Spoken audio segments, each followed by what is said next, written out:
రెండు చెయ్యగలిగిన వాడు ఒక్కడే. దుఃఖం ఇవ్వడానికి ఒకడు, సుఖం ఇవ్వడానికి ఒకడు ఉండరు. దుఃఖమిచ్చినా పరమేశ్వరుడే, సుఖమిచ్చినా పరమేశ్వరుడే. ఇది బాగా జ్ఞాపకం పెట్టుకోవాలి.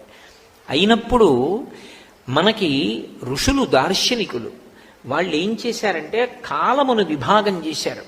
ఇలా కాలాన్ని విభాగం చెయ్యడం అనేటటువంటిది మీకు ఎక్కడా కనపడదు. ఒక అద్భుతమైన రీతిలో విభాగం చేశారు. ఒక సంవత్సరాన్ని ప్రమాణంగా తీసుకున్నారు. తీసుకుని ఉత్తరాయణము, దక్షిణాయనము అని 2 6 నెలలుగా విభాగం చేశారు. ఇందులో దక్షిణాయనమంతా ఉపాసన కాలం. అంటే ఇప్పుడు ప్రారంభమైందే ఇదంతా ఉపాసన. ఉపాసన అంటే ఆసన అంటే కూర్చొనుట, ఉప అంటే దగ్గరగా, భగవంతుడి గురించి ఎక్కువగా ఆలోచించి పుణ్యకర్మలు చెయ్యడానికి యోగ్యమైనటువంటి కాలమేదో దానికి దక్షిణాయనమని పిలుస్తారు.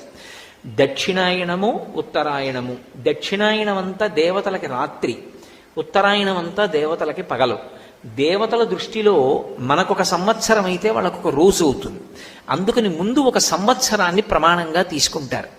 సంవత్సరం ఉత్తరాయణం దక్షిణాయనంగా విడిపోతుంది. మళ్ళీ ఈ దక్షిణాయనం ఉత్తరాయణం 12 నెలలుగా విడుతుంది. మళ్ళీ నెల ఒక ప్రమాణం.